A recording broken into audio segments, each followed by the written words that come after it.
Estamos gravando! Boa noite a todos. Mais uma vez, daremos início a mais uma maravilhosa aula do nosso curso de extensão, o Supremo Tribunal Federal e a Proteção aos Vulneráveis. Curso de extensão vinculado ao projeto de comemoração pelos 5 anos do grupo de pesquisa Jurisprudência de Direitos Fundamentais.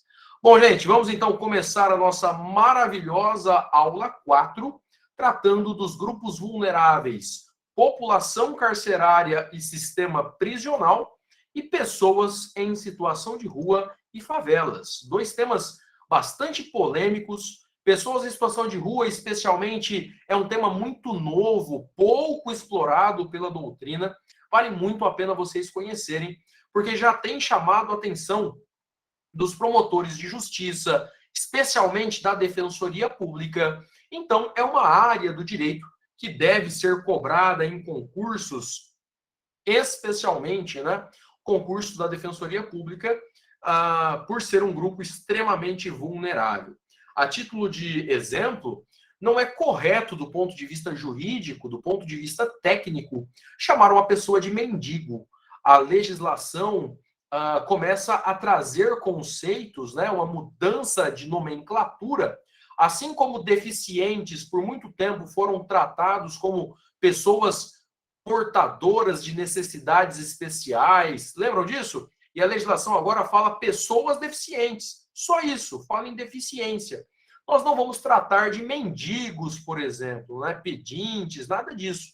Falaremos em pessoas em situação de rua. Um tema que, com a crise econômica, com a pobreza, a miséria avançando em algumas regiões do país, infelizmente, acaba se tornando cada vez mais comum.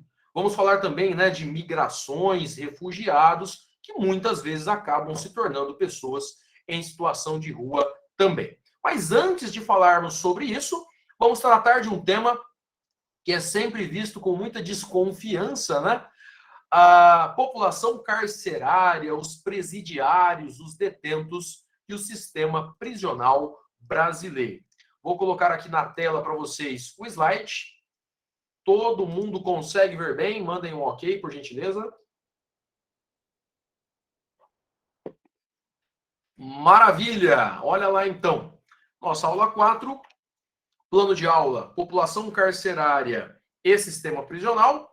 Introdução, análise da legislação e análise das decisões judiciais do Supremo, e pessoas em situação de rua e favelas, introdução, análise da legislação e também decisões judiciais do STF.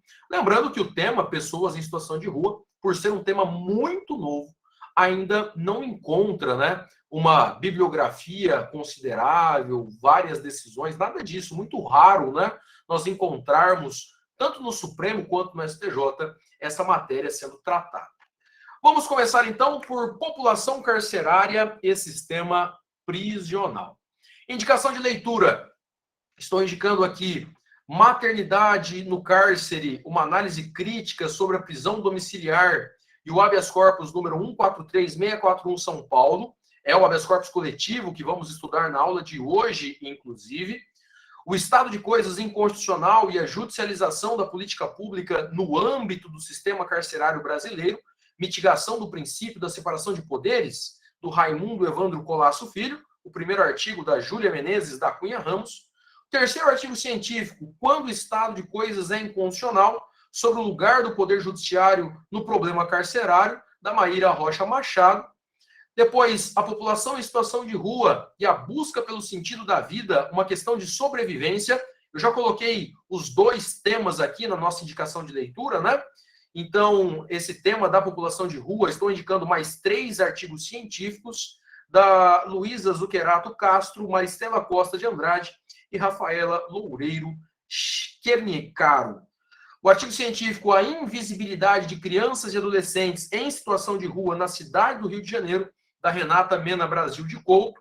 E, por fim, o último texto aqui, O Direito das Favelas no Contexto das Políticas de Regularização, a complexa convivência entre legalidade, norma comunitária e arbítrio, do Alex Ferreira Magalhães. Bom, todos esses artigos científicos estão no nosso Google Drive. Vamos à nossa matéria.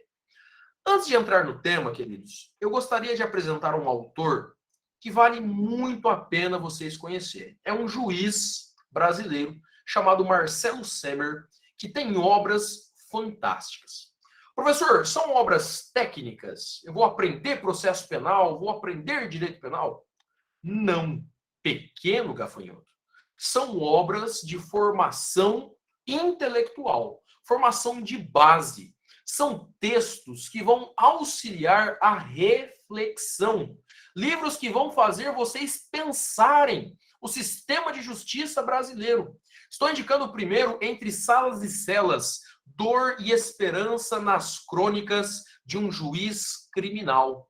Atenção, concurseiros que me ouvem, pessoal que vai prestar concurso para magistratura, futuros juízes, futuras juízas, vale muito a pena conhecer. Ele vai contar vários casos que ele atuou como juiz, claro que não vai divulgar os nomes verdadeiros, nem nada disso, por uma questão de sigilo, mas você vai perceber como é difícil a função de juiz criminal.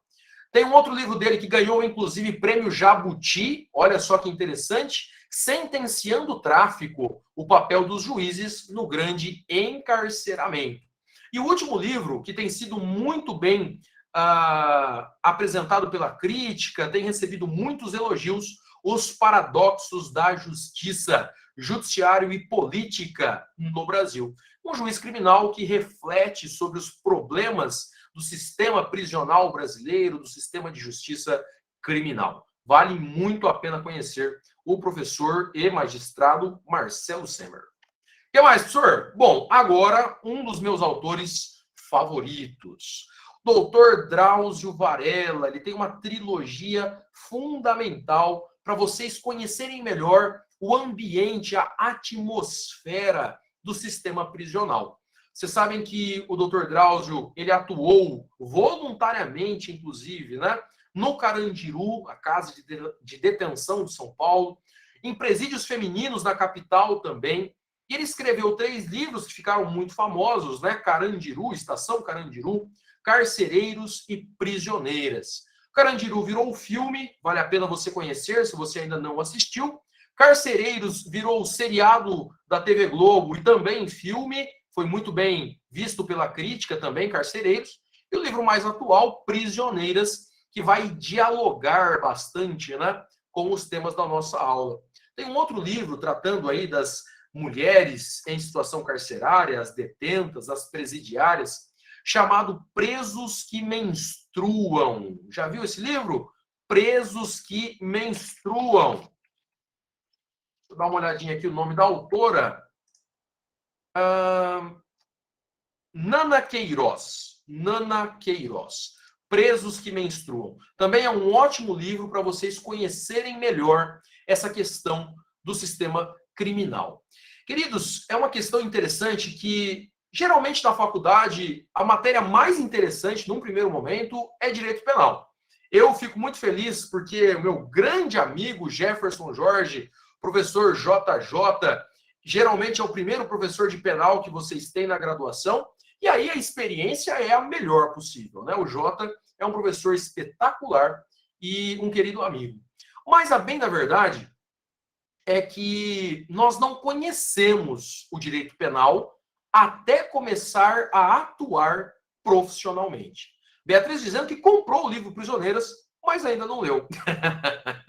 Sinceridade é tudo, né, Beatriz? Não tem problema, o importante é que em algum momento você faça leitura. O Drauzio tem um tipo de escrita, de redação que eu gosto muito, porque ele conta pequenas histórias, né? Então, você não se prende ao livro a uma longa narração, nada disso. São pequenas histórias que ele viveu, inclusive. Bom, voltando aqui então ao que eu estava dizendo, quando você começa a conhecer melhor, né?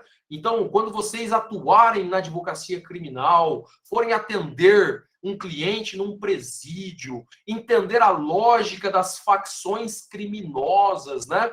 Eu, quando estagiário, tive a oportunidade de acompanhar um procurador de Estado em um presídio da região.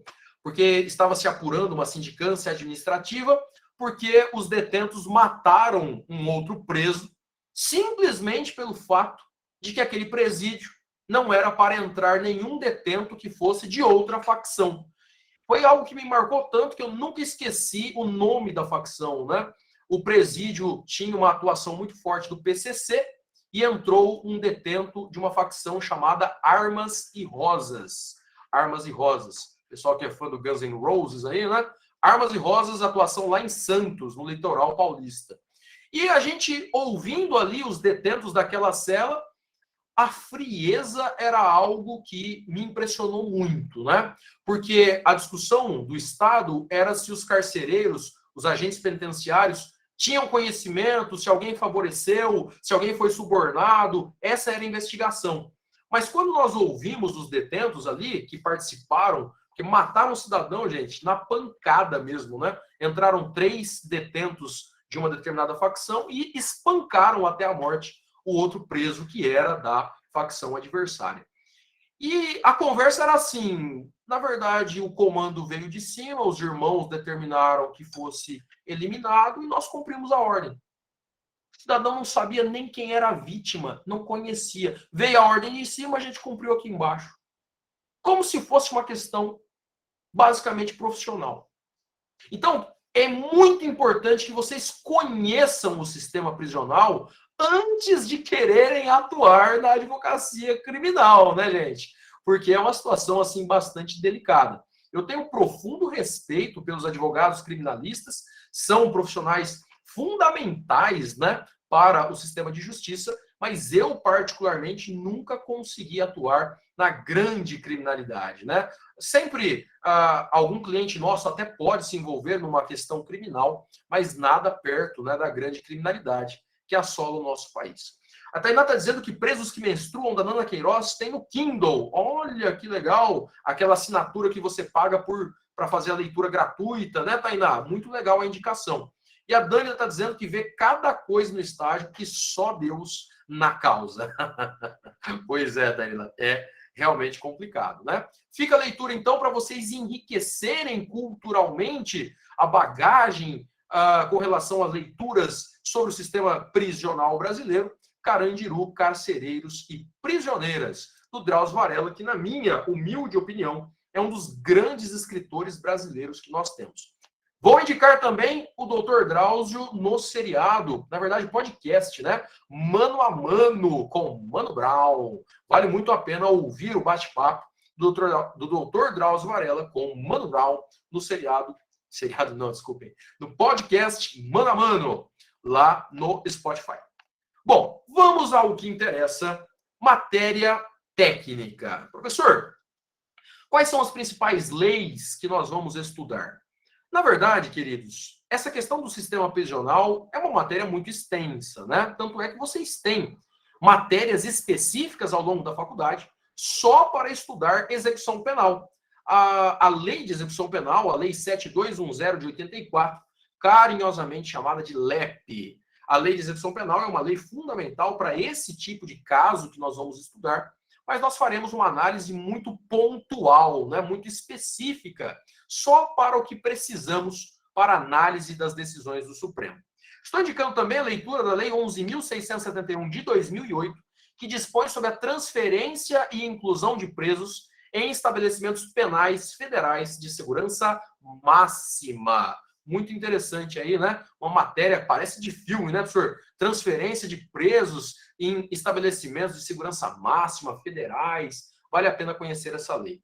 Estou indicando também o decreto 9450 de 2018, que institui a Política Nacional de Trabalho no âmbito do sistema prisional. Nós não vamos entrar em grandes polêmicas, mas é sempre uma crítica muito pertinente que o sistema de justiça penal brasileiro, o sistema penitenciário, o sistema prisional, falha na questão da ressocialização.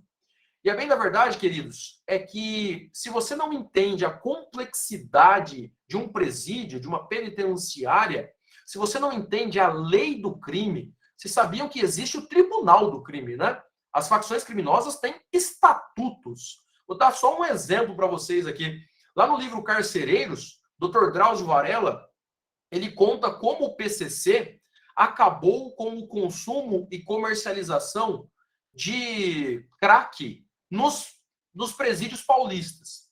Sabe que o crack, ele é uma droga tão corrosiva ao cérebro humano, ela é tão perigosa, que o PCC chegou à conclusão que o crack atrapalhava os negócios, porque os próprios detentos perdiam completamente a racionalidade e acabavam comprometendo o sistema de lucro que a facção estabelece.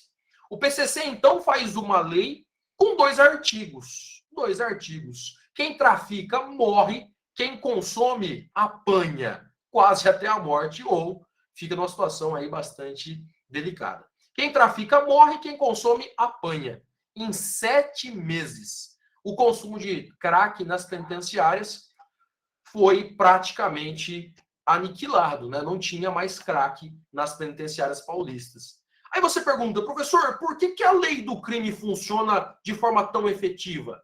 O Dr. Drauzio Varela pontua, e eu concordo com isso, porque a punição é imediata. Descumpriu a lei, pune. A Dani está dizendo a questão da disciplina, né, professor? Pois é, Danila. Você sabe que tem as próprias regras, né, do presídio.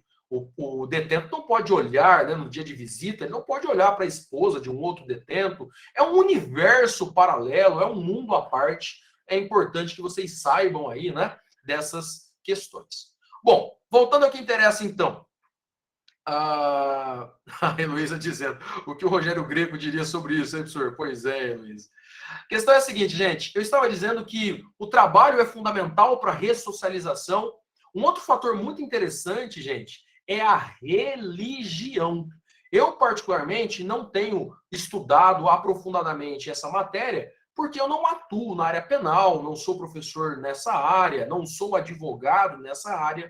Mas me parece, pelas leituras que eu já fiz, que os fatores que colaboram com a ressocialização, basicamente educação, trabalho e religião. São 3 fatores aí capazes, né, de recuperar, ainda que o número de pessoas que consigam se restabelecer socialmente seja muito pequeno, né? A reincidência no Brasil é um problema gravíssimo. E o pior, às vezes o cidadão cometeu um crime de menor potencial ofensivo, toma contato com presos de maior complexidade e acaba, né, se aprofundando aí no universo criminal, o que é um problema muito sério que enfrentamos no Brasil.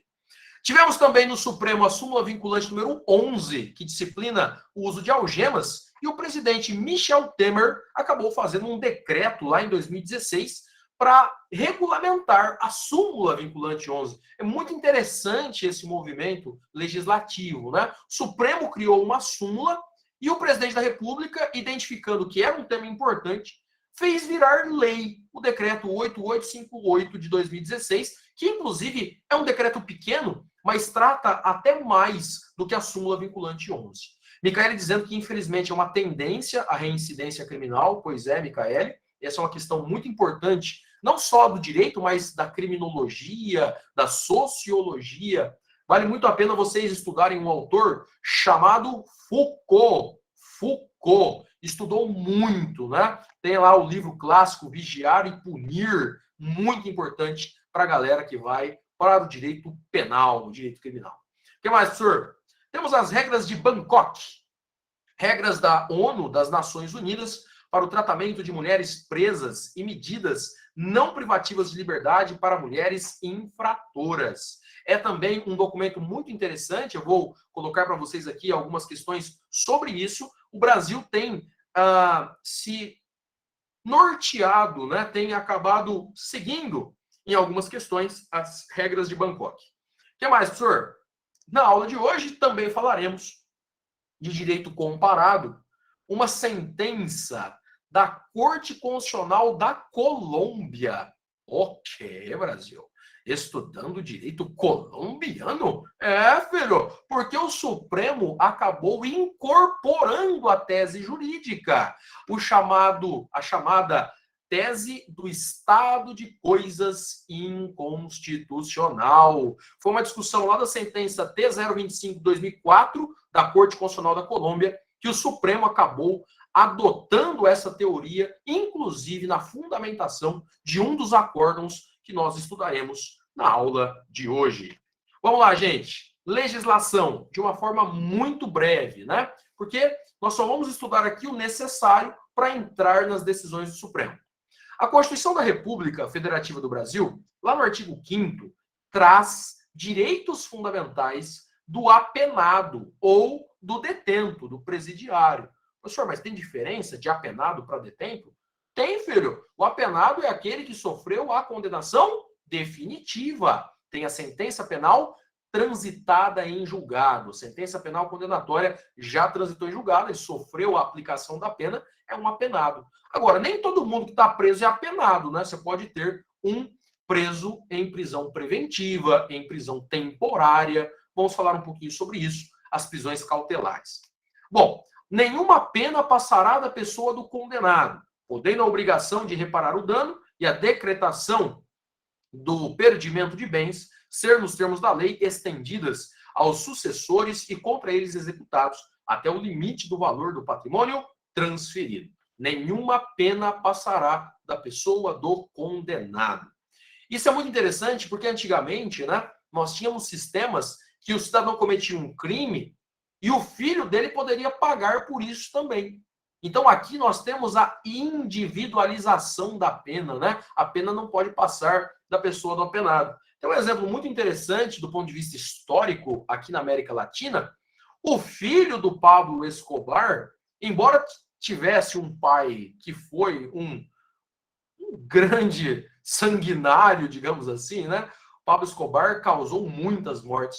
O filho dele não responde a processo nenhum porque não participava da atividade criminosa. Nenhuma pena passará da pessoa do condenado. Inclusive, o filho do Pablo Escobar teve que fugir depois, né? Acabou passando pela Argentina, Brasil, mudou o nome, mas ele não respondeu pelos crimes do pai, exatamente por esse princípio, né? Temos aqui também a individualização da pena, no próximo inciso. A lei regulará a individualização da pena e adotará, entre outras, as seguintes: a Constituição determina quais são as sanções, as penalidades, as punições possíveis no processo penal brasileiro. Privação ou restrição de liberdade, perda de bens, multa, prestação social alternativa e suspensão ou interdição de direitos. Essas são as penas possíveis, admissíveis no Brasil. E ela também determina, né? Deixa eu só verificar aqui. Eu não coloquei para vocês, gente. Que coisa, não? Deixa eu só verificar aqui. Na sequência, nós temos as penas que são ilícitas ou inconstitucionais, né? Achei que eu havia colocado. Não coloquei, coloco agora. Não tem problema. Pergunta, aproveitando aí esse rápido intervalo. Temos pena de morte no Brasil? Sim ou não? Rápido.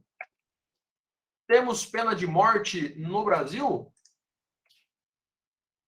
Sim ou não? Rapidamente. Micaele diz, só para o caso de traição. Micaele, qual traição é essa? Se for a quebra do vínculo de fidelidade conjugal, vai matar metade do país. Não, o senhor não diga isso. Que traição é essa? Olha lá, o pessoal está dizendo o seguinte. Mais ou menos, a Amanda diz, depende do momento. Ah, Micaele diz, quando em guerra, só em caso de guerra declarada, muito bem, José Renato. O Richard também. Heloísa disse, acho que não. O Fábio disse que não. O pessoal está dando risada. Olha, o Richard, de acordo com o Código Penal Militar. Muito bem, Richard. A Mariana dizendo, em caso de guerra declarada. Muito bem. Deixa eu só colocar esse artigo aqui para vocês, gente, porque é um artigo importante. Olha lá. Não haverá penas. A própria Constituição determina isso, né? Deixa eu só colocar aqui rapidinho. Não ficar faltando nenhuma informação. Só um segundinho. Muito bem, já está aqui na tela para nós. Vou voltar à apresentação. Todo mundo consegue ver bem? Mandem um ok, por gentileza. Maravilha? Muito bem, então. Olha lá. O mesmo artigo 5º determina: não haverá penas de morte, salvo em caso de guerra declarada, nos termos do artigo 84, inciso 19. E parabéns ao Richard, que já acrescentou, né? A pena de morte é prevista no Brasil no Código Penal Militar. Sabe como que executa a pena de morte no Brasil? Como que mata? Responde aí. Por fuzilamento. Muito bom, Richard. A Micaele já foi mais para uma forma mais direta. Senhor, paredão. Paredão. Micaele disse, foi uma forma mais perversa. O pessoal gostou da decisão do Supremo, né? Muito bem, gente. Então, olha lá. Não haverá penas de morte, salvo em caso de guerra declarada. O Brasil, graças a Deus, não tem guerra declarada há muito tempo, né? O pessoal fala assim, senhor, mas e a guerra Brasil-Paraguai? Aí não foi guerra, né, filho? Guerra é quando um país consegue brigar com o outro. No Paraguai foi mais ou menos o Barcelona versus 15 de Piracicaba. Não dá para considerar uma guerra, né? Muito bem. A Heloísa está dizendo que o povo já está começando a treinar com essa história de porte de arma. Enfim, a grande questão é que não pode ter penas de morte, em regra, caráter perpétuo. Não temos prisão perpétua no Brasil? Tem nos Estados Unidos. No Brasil, não. Não pode ter pena de trabalho forçado. Sabe aquela conversa do tiozão do churrasco? Porque o preso tem que trabalhar. Então, filho, a Constituição não autoriza trabalho forçado. Não autoriza. É uma discussão inócua, né? É bem verdade que o trabalho é fundamental. Agora, obrigar não é possível nos termos constitucionais. E, por fim, também não pode ter penas cruéis. Não pode ter penas cruéis. Professor, dá um exemplo de pena cruel. Se obrigar alguém a ouvir um CD da banda Calypso, latino, alguma coisa assim. É bastante cruel, a meu ver. Bom, avançando no que interessa, até porque estamos gravando, hein? Estamos gravando. A questão é a seguinte. A questão é a seguinte. A Constituição determina que a pena será cumprida em estabelecimentos distintos, de acordo com a natureza do delito, a idade e o sexo do apenado. Tivemos lá na aula sobre pessoas LGBTQIA+, a discussão, né, sobre travestis, transexuais, e o Supremo autorizou que a própria detenta, né, o próprio presidiário ou a própria presidiária escolha, né, se vai para um estabelecimento masculino ou feminino. O que mais, professor?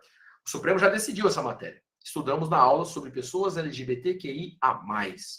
É assegurado aos presos o respeito à integridade física e moral. Gente, muito importante esse inciso do artigo 5º.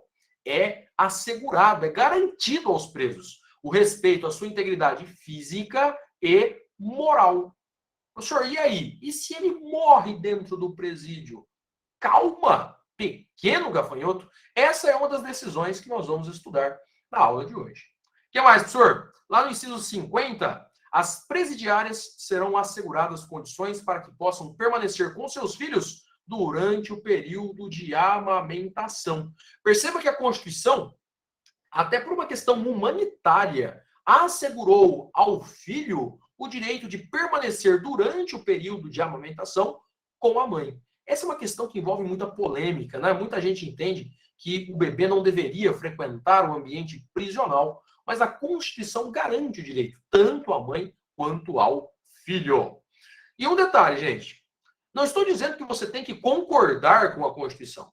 Muita gente critica, mas como diria Ulisses Guimarães, você pode discordar, descumprir nunca, descumprir nunca. Essa foi a política criminal, esse foi o raciocínio do legislador constituinte originário, né? Nós temos que respeitar o texto da Constituição e tomar cuidado com alguns debates aí que não têm a menor viabilidade constitucional e o pessoal sai reproduzindo. Bom, lá na Lei de Execução Penal, a LEP, Lá no artigo 3º determina que ao condenado e ao internado serão assegurados todos os direitos que não foram atingidos pela sentença ou pela lei. Parágrafo único. Não haverá qualquer distinção de natureza racial, social, religiosa ou política. Não pode ter discriminação no presídio. O que mais, professor? Artigo 10. A assistência ao preso e ao internado é dever do Estado. A lei impõe deveres ao Estado, objetivando prevenir o crime e orientar o retorno à convivência em sociedade. Parágrafo único. A assistência estende-se ao egresso.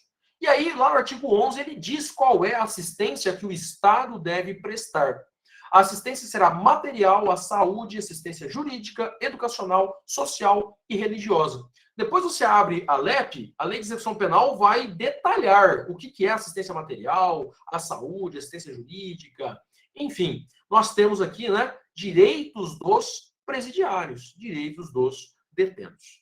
E lá no artigo 40, para encerrar essa análise legislativa, impõe-se a todas as autoridades o respeito à integridade física e moral dos condenados e dos presos provisórios. A Constituição prevê e a LEP detalha isso, né? Lá no artigo 41, temos os direitos do preso.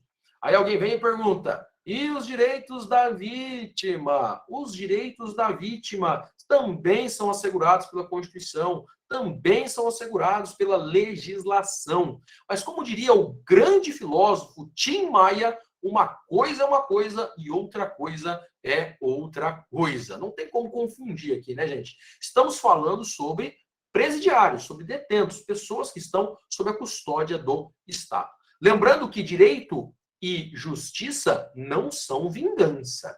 Direito e justiça são respeito à regra do jogo. Se a Constituição estabelece, se a legislação estabelece, você tem dois caminhos. Você pode concordar com isso e seguir a lei, ou você pode discordar disso, mas continuar seguindo a lei, né? Não gostou, escreve um artigo, sempre falo isso, né? Não gostou, faz um artigo científico criticando a legislação e quem sabe um dia muda, né? Enquanto não mudar, temos que seguir a lei.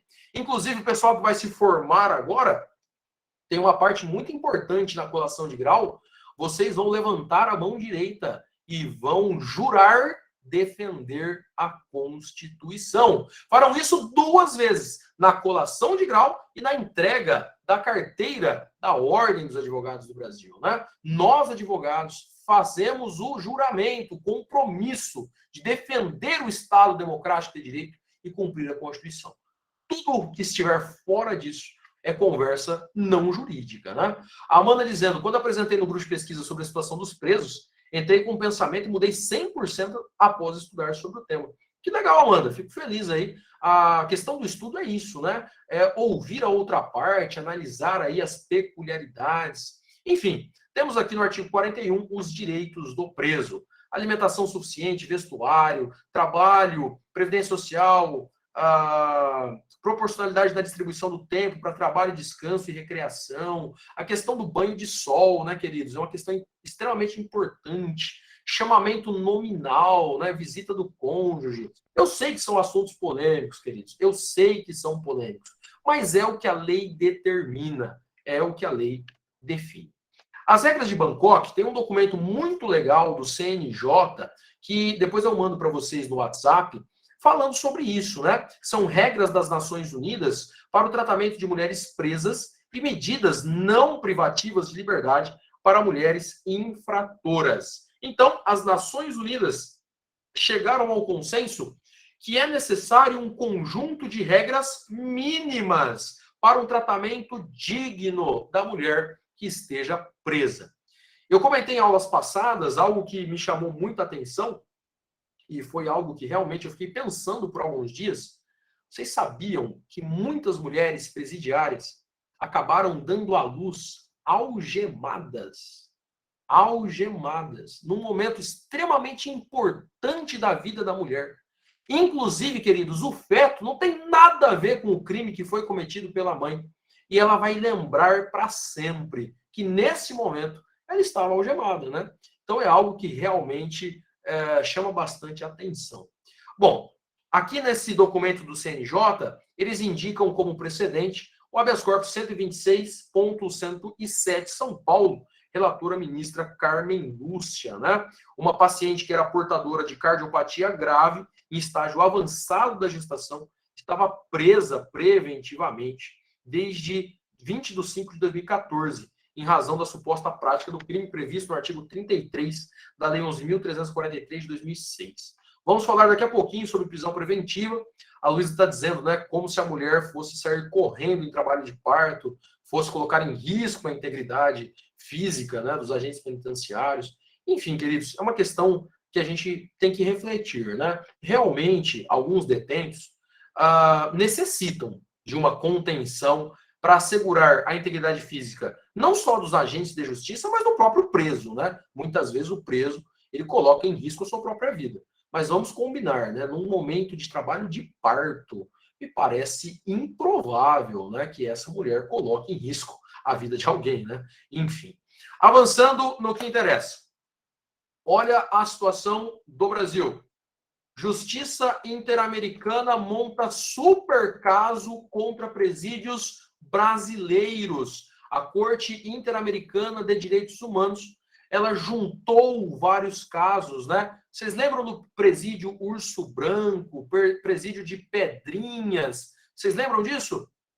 Que a polícia militar foi entrar, teve policial que recebeu uma pancada no peito, foi ver, era um crânio humano.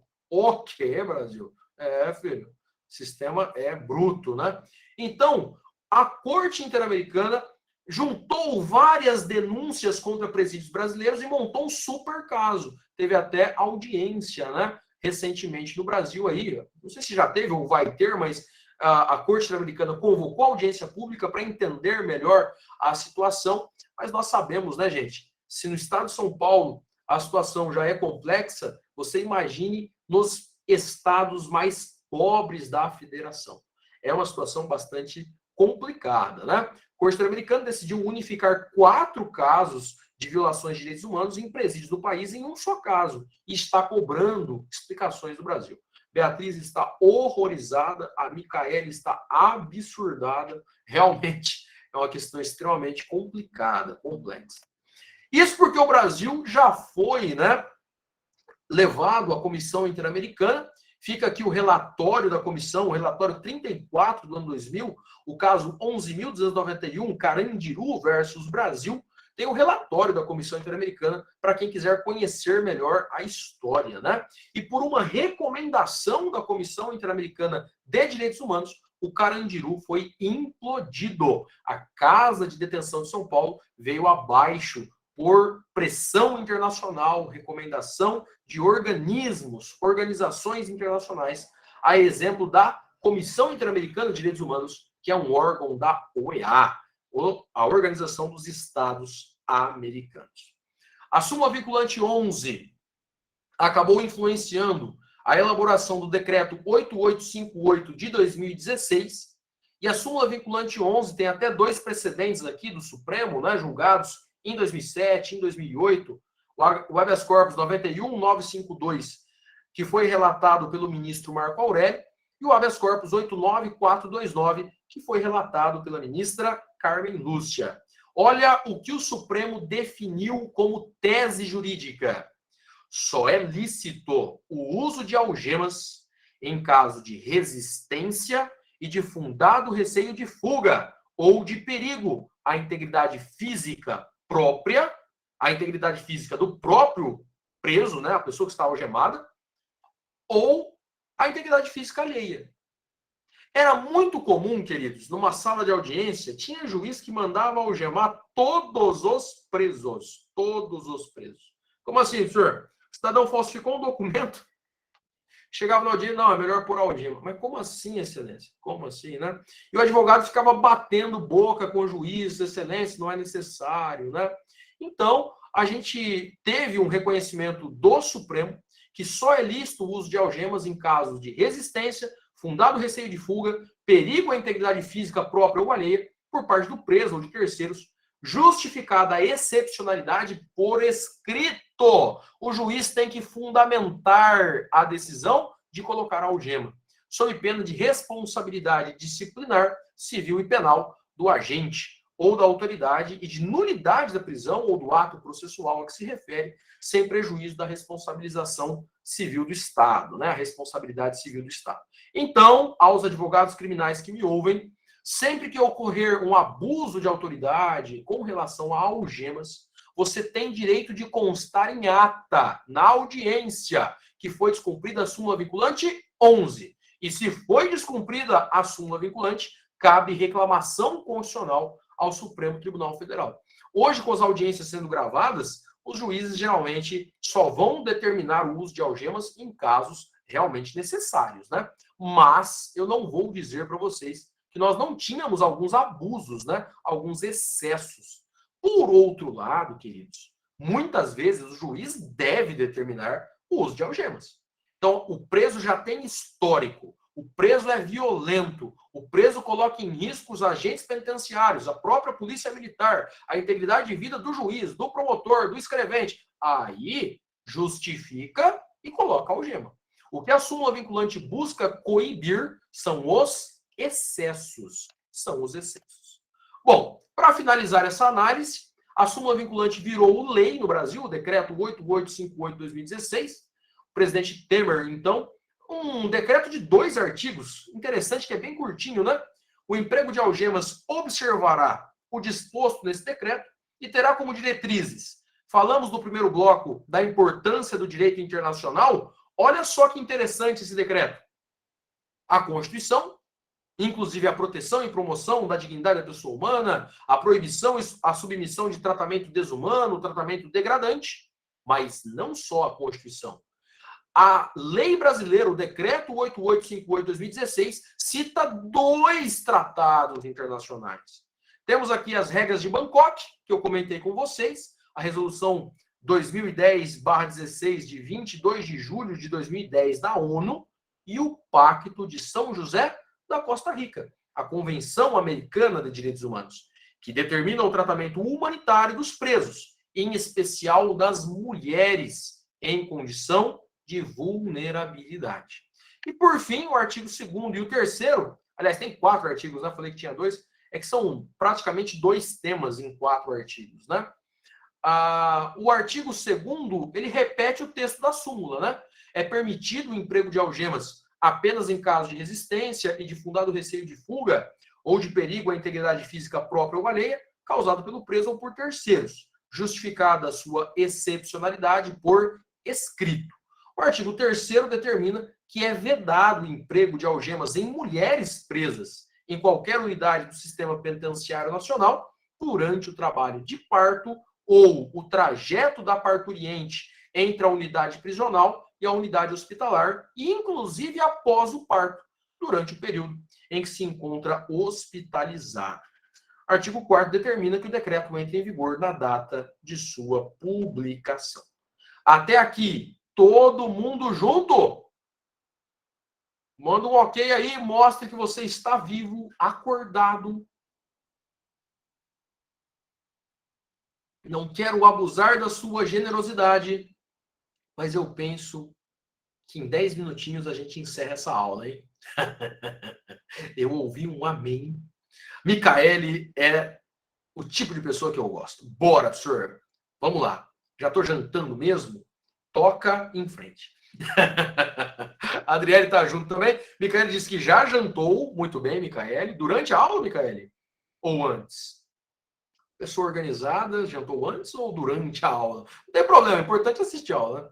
Durante a aula, olha só, Micaele, nem abriu a câmera para o pessoal ver qual era o cardápio. Muito bem, avançando aqui no que interessa. Presta atenção, gente. 2 casos e nós encerramos. Primeira pergunta. O Estado deve indenizar familiares de presidiários mortos em estabelecimentos prisionais? Nós já estudamos esse caso em reuniões do grupo de pesquisa. E é interessante que você sabe que a resposta é sim. O Estado tem o dever de custódia, tem o dever de cuidado, né? Se a pessoa está sob a custódia do Estado, sob a responsabilidade do Estado, ele tem obrigações de indenizar. Inclusive, o Supremo determinou que a responsabilidade aqui é objetiva, né? É objetiva. Eu até comentei com vocês, não sei se vocês se lembram, e se o preso se matar dentro do presídio? O Estado deve indenizar a família? Senhor, peraí, como assim? O preso se matou, se suicidou. O Estado deve indenizar a família? Não tenho certeza se esse caso já foi julgado pelo Supremo, mas o TJ de São Paulo já disse que sim, 50 mil reais de indenização para a família do preso que se suicidou. A decisão é polêmica, muita gente acha um absurdo, outros entendem que é razoável. O Eric dizendo que essas ações chovem na Procuradoria-Geral do Estado. Pois é, Eric, interessantíssimo, né? Então, mesmo que seja suicídio, o Estado tem obrigações. Esse é o entendimento fixado pelo Supremo no recurso extraordinário 580252. O Supremo reconheceu a tese do estado de coisas inconstitucional. Lembra da sentença da Corte Constitucional colombiana? O Supremo reconheceu. O sistema prisional brasileiro está com tantas violações sistemáticas, né? Que nós temos o reconhecimento do estado de coisas inconstitucional e autorizou o pagamento de indenizações aos presidiários ou familiares de detentos que tenham sofrido lesões a direitos durante o período em que estavam custodiados pelo Estado brasileiro. Aqui tem a fundamentação, ocorrendo o dano e estabelecido nexo causal com a atuação da administração ou de seus agentes, nasce a responsabilidade civil do Estado. Aí falavam assim, professor, mas e o princípio da reserva do possível? O Supremo disse, nesse caso, inaplicável. Aí a galera que não gosta dessa decisão pergunta: e a família da vítima que não foi indenizada? Como diria Tim Maia, uma coisa é uma coisa, outra coisa é outra coisa. Nós podemos questionar, né, se o preso não deveria, né, indenizar a família da vítima, mas na verdade é que a maior parte da população carcerária não tem condição econômica nenhuma, né? Então seria uma determinação aí, quantas e quantas condenações acabam vazias, né? É uma outra questão. Bom, perceba que o Supremo diz: é dever do Estado manter em condições carcerárias mínimos padrões de humanidade estabelecidos em lei, bem como, se for o caso, ressarcir os danos que daí decorrem. Depois você vai ler com calma em casa, né? Essa decisão tem toda a fundamentação para vocês explorarem. E interessante que o Supremo diz que o dever de ressarcir os danos é, inclusive, danos morais, tá? Danos morais também, não só danos materiais, mas também danos morais. Desde que comprovado o nexo de causalidade entre a atuação da administração e o dano. A responsabilidade aqui é objetiva, né? Teremos, então, dever de indenizar. Aí tem uma discussão se vai ser por precatório ou RPV, requisição de pequeno valor. Só um detalhe, queridos. Muita gente não concorda com essa decisão. E eu respeito a sua opinião. Aqui, eu só gostaria que quem não concorda lesse as razões do Supremo. Quem concorda, leia também, mas assim, para você criticar com fundamento, né? Entender as razões do raciocínio jurídico. Mas a responsabilidade é objetiva. Ocorreu o dano, está caracterizado o dever de indenizar. Tudo bem, queridos? Maravilha? Olha lá, né? Sendo assim, considerando que, no caso, a configuração do dano é matéria em controvérsia, não há como acolher os argumentos que invocam para negar o dever estatal de indenizar. O princípio da reserva do possível, nessa dimensão reducionista, de significar a insuficiência de recursos financeiros. Faz sentido considerar tão princípio em situações em que a concretização de certos direitos constitucionais fundamentais, a prestações, nomeadamente de natureza social, dependem da adoção e da execução de políticas públicas, a intermediação legislativa ou intervenção de autoridades administrativas. Então, aqui o Supremo está dizendo, olha, o princípio da reserva do possível e do mínimo existencial está mais no campo dos direitos sociais, propriamente, né? E não em direitos individuais de indenização. Dever de indenizar é matéria autoaplicável, né? É norma constitucional autoaplicável. Olha lá que interessante.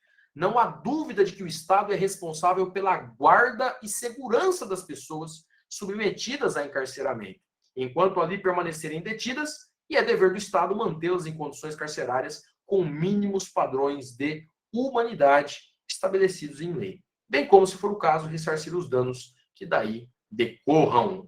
Decisão do Supremo, então, para você ler com calma toda a fundamentação.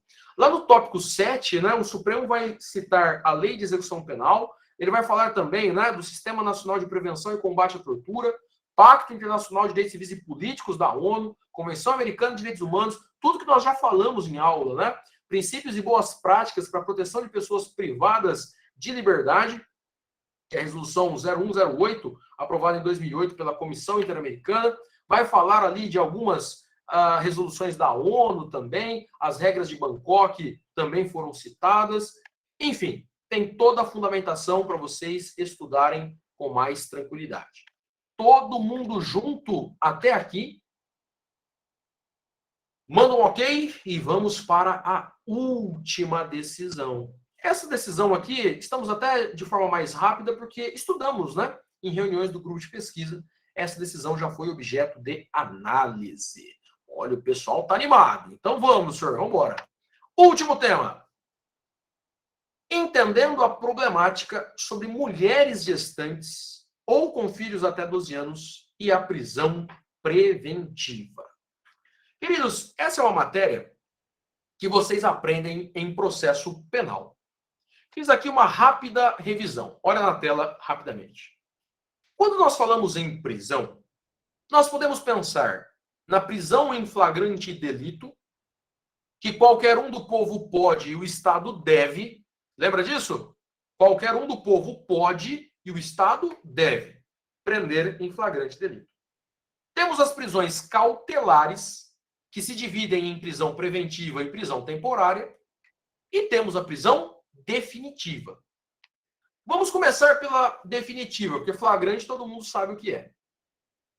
A prisão definitiva, eu até anotei aqui embaixo para vocês, é aquela que ocorre com o trânsito em julgado da sentença penal condenatória. Uma pessoa responde a um processo criminal, o processo tramita em primeiro grau, o juiz sentencia, há o recurso, o tribunal decide o recurso e profere um acórdão. Esse acórdão pode ser questionado no STJ e pode ser questionado no STF, por recurso especial, por recurso extraordinário ou por habeas corpus. Em regra, esse é o caminho de um processo criminal. Ele pode percorrer até 4 instâncias e chega um momento em que ocorre o trânsito em julgado da sentença penal condenatória. Professor, o que é trânsito em julgado? É o momento em que o processo não comporta mais recurso. Professor, o senhor está dizendo que eu não posso mais questionar nada? Não, não é isso que eu estou dizendo. Porque cabe ação rescisória, cabe revisão criminal, ainda tem outros mecanismos, mas recurso não cabe. Então, a prisão definitiva é aquela em que o Estado juiz julgou o réu e aplicou uma penalidade, uma punição definitiva. Quando nós temos uma prisão definitiva, entra em atuação a Lei de Execução Penal. Todo mundo está junto aqui comigo? O processo sai da vara criminal e vai para a vara de execuções criminais, execução penal. Muito bem. Essa é a prisão definitiva. Professor, e o que é a prisão cautelar? A prisão cautelar é aquela que se dá antes do trânsito em julgado. E ela se subdivide em prisão preventiva e prisão temporária. Professor, mas por que prende antes do trânsito em julgado? Por uma série de fatores. Exemplo, o réu está destruindo provas, obstruindo o trabalho da justiça. O réu tem um fundado receio de fuga. Faz sentido, queridos? Então você prende preventivamente, desde que preenchidos os requisitos do artigo 312 do Código de Processo Penal. Bom, até aqui, ficou claro que a prisão definitiva é após o trânsito em julgado e a prisão cautelar, seja ela preventiva ou temporária, é antes do trânsito em julgado? Todo mundo junto, gente? Eu sei que está tarde já, mas estamos terminando. Maravilha, queridos? Então, estudar isso muito melhor em processo penal. Só para você ter uma ideia. Pessoal, entendeu? Maravilha. Então, vamos dar um exemplo. O goleiro Bruno, ele foi julgado pelo Tribunal do Júri, todos os recursos foram julgados, transitou em julgado a decisão. Ele responde em prisão preventiva, temporária ou definitiva? O goleiro Bruno, quando estava preso, depois do trânsito em julgado, era preventiva, temporária ou definitiva? Responde aí rapidinho, só para eu ver se você pegou a ideia. O pessoal está dizendo definitiva, professor. Muito bom. Parabéns, definitiva. Agora, lembra quando o Ike Batista foi preso? Governador do Rio de Janeiro, quase todos vão presos. Essas prisões, geralmente, são prisões cautelares. Então, o Ministério Público demonstra ao juiz que aquele réu está destruindo prova, que aquele réu está obstruindo a atuação da justiça criminal, que aquele réu quer fugir do país. Prisões preventivas. Todo mundo junto até aqui está acabando. Respira e vamos. Professor, mas e se a mulher presa preventivamente estiver grávida ou se ela tiver filho até 12 anos de idade? Presta atenção nisso. É prisão preventiva, só que a mulher, ela está grávida, ela é gestante. Ou então ela tem filho até 12 anos de idade. Nesse caso, a legislação brasileira diz que esta prisão deve ser convertida em prisão domiciliar. Do regime fechado, vai responder em prisão domiciliar. Professor, o senhor está dizendo que ela vai responder em liberdade? Não. Ao invés de ficar presa preventivamente, se ela está grávida, se ela está gestante, ou se ela tem filho até 12 anos, ela pode ficar presa em regime domiciliar. Todo mundo entendeu? Professor, por que só 12 anos não até os 17? Micaele, porque a lei fala 12 anos. A legislação determina 12 anos. Tá bom, Micaele? E aí você fala, professor, mas por que a lei fala isso? Queridos, vocês concordam comigo que quando você prende alguém preventivamente, você ainda não tem certeza se aquela pessoa realmente cometeu o crime ou não? Não existe certeza jurídica. A certeza vem com o trânsito em julgado. Porque aí já ouviu todas as partes, aí o juiz já oportunizou o recurso, o tribunal já apreciou o recurso, terminou a discussão. Uma prisão preventiva, você não sabe se a pessoa é realmente culpada ou inocente. Então, o entendimento é de que se é mulher grávida ou se tem filho até 12 anos, ao invés de ficar presa em regime fechado preventivamente, converte-se essa prisão. Claro que aí o juiz tem que analisar o caso concreto, né? Mas converte a prisão em regime domiciliar. Todo mundo entendeu isso? Manda um ok.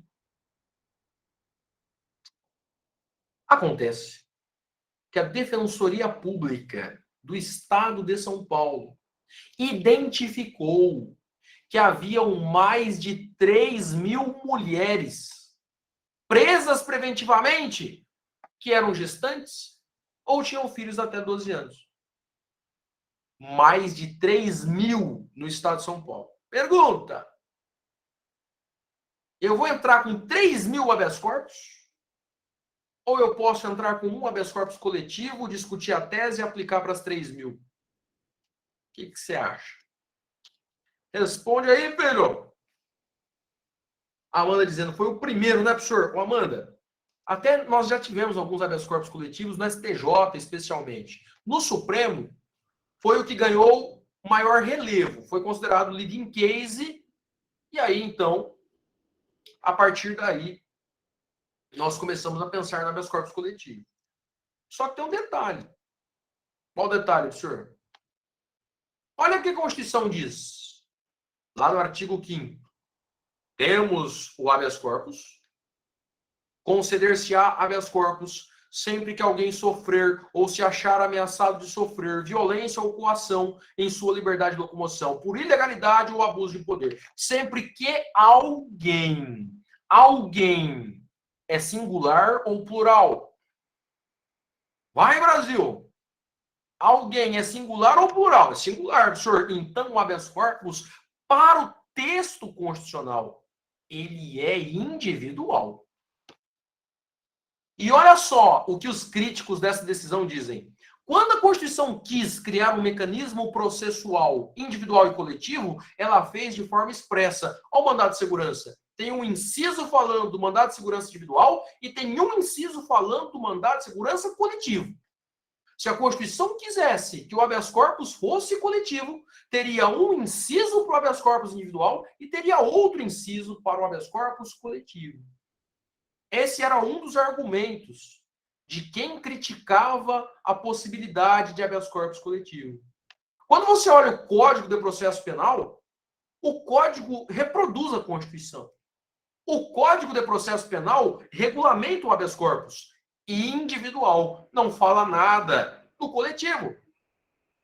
E aí, professor, o que o Supremo decidiu?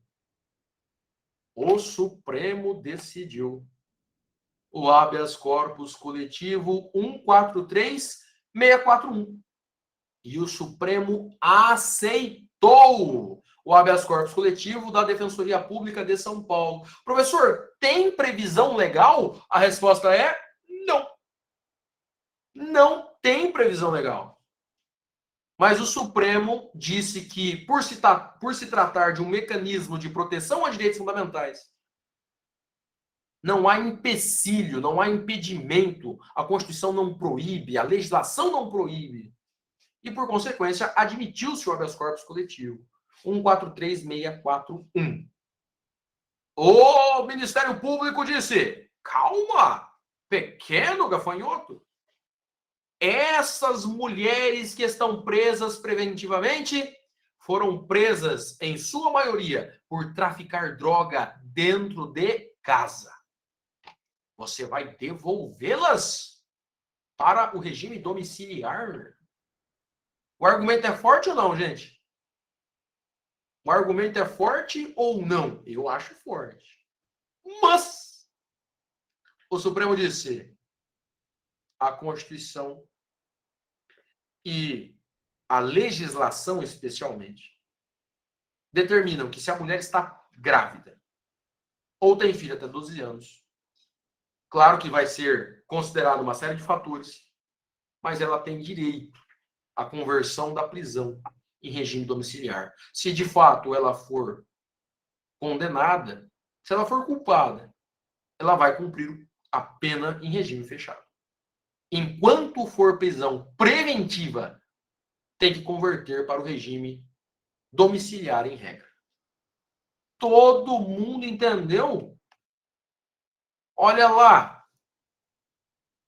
Existência de relações sociais massificadas, burocratizadas, cujos problemas estão a exigir soluções a partir de remédios processuais coletivos. Você entendeu que o Supremo criou o habeas corpus coletivo?